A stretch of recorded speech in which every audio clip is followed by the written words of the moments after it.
You about that? Okay. I was 50 at Christmas. I had quite a difficult childhood. My parents split up when I was 11, and my mum died when I was 15. My dad went to live abroad. So after that, So your dad went to live abroad, so who did you live with? eventually I lived with my auntie and uncle, Okay. and my two brothers came.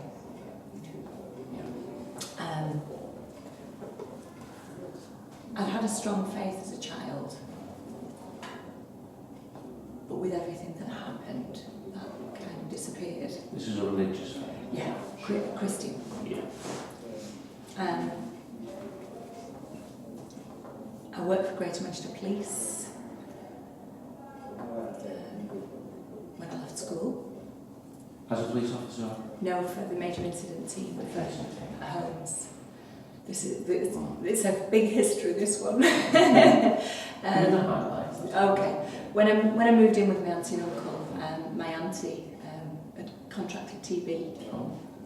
So at 17, I looked after my cousins and my brothers. So really you were looking after a family? Yeah. I had done from being Yeah. young, because my dad had Because of left. So, circumstances, yeah. yeah, mum died of cancer, so I nursed her. Got married young, got married at 20. Divorced at 25. Amicably. And then I just didn't have a faith at all. I met my future husband, my now husband, at a 30th reunion for Falmouth Grammar School. Lovely. Okay. And we married in '96 in Mauritius.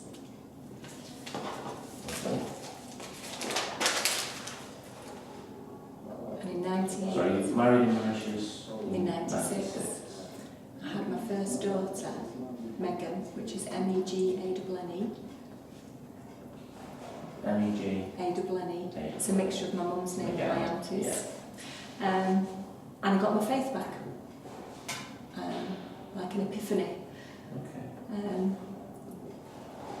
And it was from then really that I started to do the things that I've done over the years, I guess, you know. So I'd always been, tell me about the things that you've done. Yeah. well, I'd always been passionate about helping people. I trained as a councillor just before having the girls. When I had Megan, Girls, so you got another? I've got another girl called Katie, she's 13 now.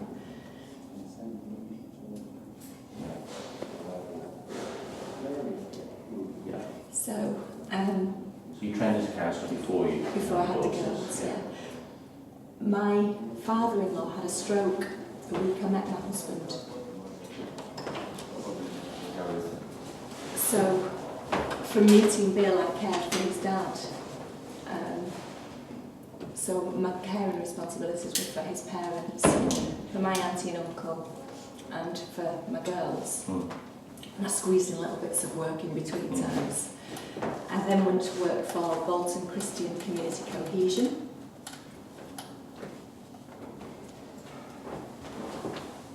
The boys are going to take photographs Okay. as well. Bolton Christian Community Cohesion. Which is about working in the town with other faiths and with other communities and community groups. I set up, used to work on the Spirit of Bolton with Chan. Set up events on the Town Hall Square. So you were there at the recent one? Not at this latest one. Latest one. I sent people along to it, but not for this latest one.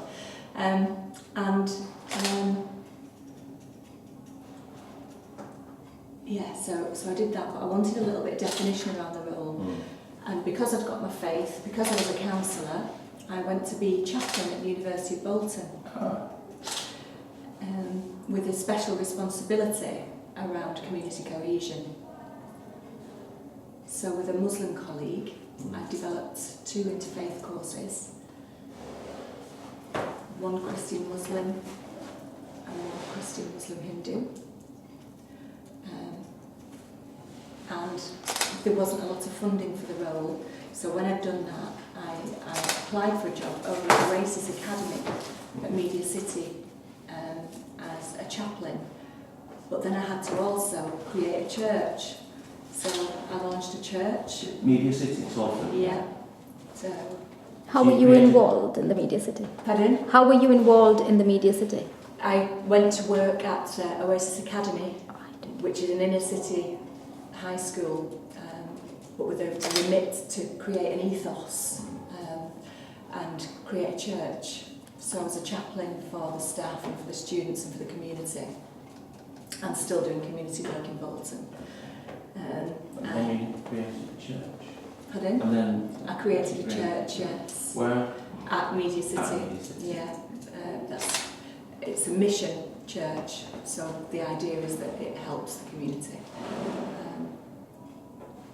But then I returned to a role, I've missed a little bit out here, because I counselled women. I wanted to make a difference to young people because of my background and my circumstances, and that there was nobody to help.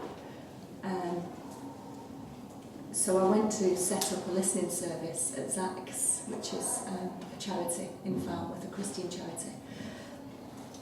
I worked for them for a while, supported them ever since 2006, trained the youth workers in listening skills, and did events like fundraisers. I returned to them last year to develop the charity because of all the problems with funding. So basically when I went back there, it was a bit of a plate spinning exercise. I created a business network so the businesses would get involved in supporting the charity, raised the profile of the charity, used the Zach's mobile bar at different events, really get the profile high and make a difference for the young people. But again, I did it on a very reduced salary so that I could just, get things up and running. That money came to an end in summer. I went to see Karen Edwards at the Bolton Lads and Girls Club, and she said, I want you to do for me what you've done for Zach's on a new project over in West Horton. So about 6 weeks ago I started a new role to try to create a youth centre that will replicate the one in Bolton Town Centre. And where was this from? For West Horton. West Horton. So I've got 3 months to raise 90,000. 3 months to raise 90,000. And open the premises by Christmas, or before Christmas. So that's easy enough. Yeah, I'm beginning to realise God has a pioneering role for my life, because various different things I've done, I've really been so passionate about. It's broken my heart when I've had to leave. Yeah. For whatever the circumstance, because I'm so passionate about it. But I've realised what's happened is I've set up a team to carry that work on. And then moved on. And then moved on. But I wished I'd known. Now I'm really quite comfortable with the knowledge that I'm going to set this up and then move somebody on. Else will run it. Yeah. So it's like, in a biblical term, David got to fight the battles and Solomon built the temple. Yeah. And I'm okay with that, because it's not about me. It's about what's created for the young people in the area. Yeah. Yeah, the work remains even after you've moved on. Oh, and I did my degree. When I was really worried about my brain dying, going from being a professional to being a mum and a carer, and I just knew I needed to do something for me. And my mum had always wanted me to do my degree, but because of what happened, it wasn't an option. So what's your degree? Gosh. English. Okay? Sorry, yeah. That's all right, love. Gosh, that just came out, didn't it? Yeah. I guess I just wanted to fulfill her dreams for me. Thank you, sorry. No, that's all right. Thank you as well. Don't worry. No, well, We won't